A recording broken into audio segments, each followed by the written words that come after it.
Hi YouTubers, this is Buddy coming at you with just a quick tip. Before I talk about the quick tip, I want to let you know that I have my maintenance video part 3 coming out very soon. I'll be releasing that video pretty soon here. So let's just go right into it, guys. Now I use this to target feed some of my LPS corals. My tank is 24 inches tall, so it's pretty deep, and my stand's 33 inches tall, so you know I'm only 5'8", so I'm short. So this tool works really well for me, and I'm hoping that I can help people that have similar situations like me, help to target feed their corals a little bit better.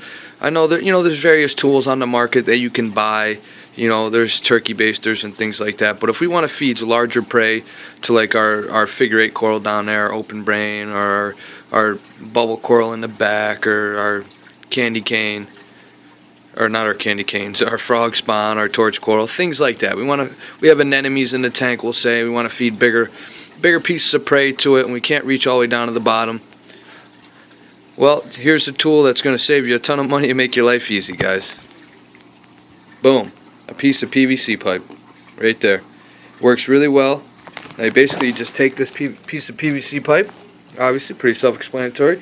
We put it down inside the tank, and we target right over top of what coral we want to feed, and we just dump the food down in the hole right there and watch it fall out right onto the coral right where we want it. Now it works so well, and I was looking at, over the years I bought various tools online, for $15, $20, and $30 a piece to help me feed my corals and things like that. And a lot of my other tanks weren't as tall, weren't as high. I custom made this stand, and I wanted a taller stand. I wanted to not have to look down at the tank. I wanted to be able to look kind of almost straight at it. I mean, I still look down a little bit, but I wanted it to be right in your face. It's in my dining room. So I made this, I definitely, made sure my stand was a little bit taller. I made it 3 inches taller than your standard tank. I think, or your standard stand. I think the standard stand's about 30 inches. So mine is 33. I think it's 33 and a half right now because I have it shimmed up on. My floor is a little unlevel, so I had to shim it up a little bit. So I think it's a total of 33 and a half inches. But the stand itself is 33 inches. But like I said, the floor is a little unlevel, so we had to level the stand out. So it ends up being around 33 and a half inches. And then you add a, 24. It's actually 25 inches with the plastic rims on there that come on all your tanks. Well, you can't see because I have a canopy and stuff, but you know what I mean. The plastic rims that come on the tanks, it actually makes it 30 or 24 inches. So, that's if you combine those two numbers together, I mean it's fairly tall for a guy that's only 5'8". So, needless to say, I had to come up with some fancy ideas when it comes to maintenance and things like that, getting down to the sand bed, which I have, my scraper, I use the other end of the scraper, which has a skinny rubber handle to stir up the sand bed and get into those tight areas around the live rock, and I discussed that in video 1. And guys, I left this out, and I'm going to mention it again in the video, my video 3, the third and final video on the series on reef tank maintenance. It's going to fall under daily tasks, and I don't know why I left it out. I just got sidetracked on video 2 when I was talking about daily maintenance. Is temperature, man. That's a huge one, guys. Make sure you're checking your temperature on a daily basis. I have a digital readout on mine. I don't know if you'll be able to capture it. Let me see.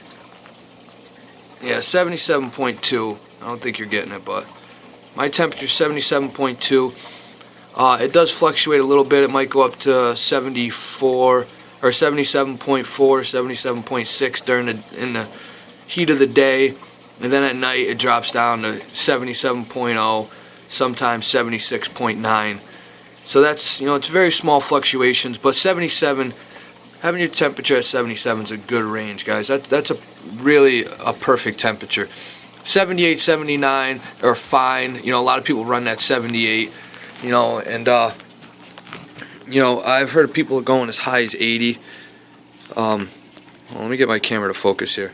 I'm still using my cell phone, but I've made some adjustments on the settings and played with them and fiddled with it until I can get the tank to start to look a lot better. If you look at some of my earlier videos, the corals on the sand, everything was washed out from the brightness of the lights. But anyways, let's get back to what I was saying.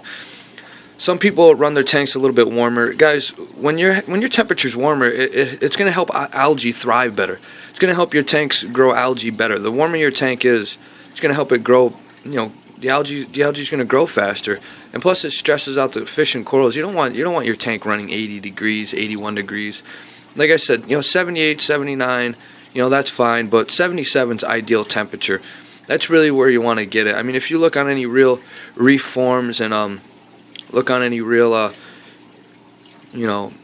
scientists, I don't even know how to say it, but if you look on any real forums where you got these scientific marine biologists writing forums, I mean, 77 is the temperature. It really is. It's perfect temperature, guys. So if you want to run your tank at 78, if your tank's at 78 degrees and that's how you have it set up and it seems to work good for you there, that's perfectly fine. I'm not saying go ahead and change that, but you definitely don't want your tank to spike up in the 80s.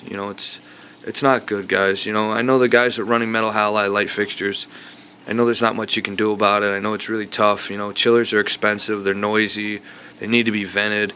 It's a real pain in the butt, but if there's an easier way for you, instead of spending all that money on a chiller, maybe raise the lights up a little higher, throw a fan inside the canopy or something to try to vent it, to keep that temperature down. All right, I'm getting off topic here, guys. I was doing this video just as a quick tip to talk about easier ways a cheap way for you to target feed your aquarium, your LPS corals, if your tank is tall like mine. All right, guys, remember that piece of PVC pipe cost me about, I don't know, I think 58 cents compared to spending 15, 20, $30, and it's the perfect length because I bought it and cut it myself. So it's perfect length for me. It works out really well. Alright, guys, I hope this quick tip helps you better take care of your fish and corals. And if you need help with your tank, definitely leave me a message. Don't forget to hit that subscribe button and that like button. Alright, guys, this is Buddy signing out. Happy reefing.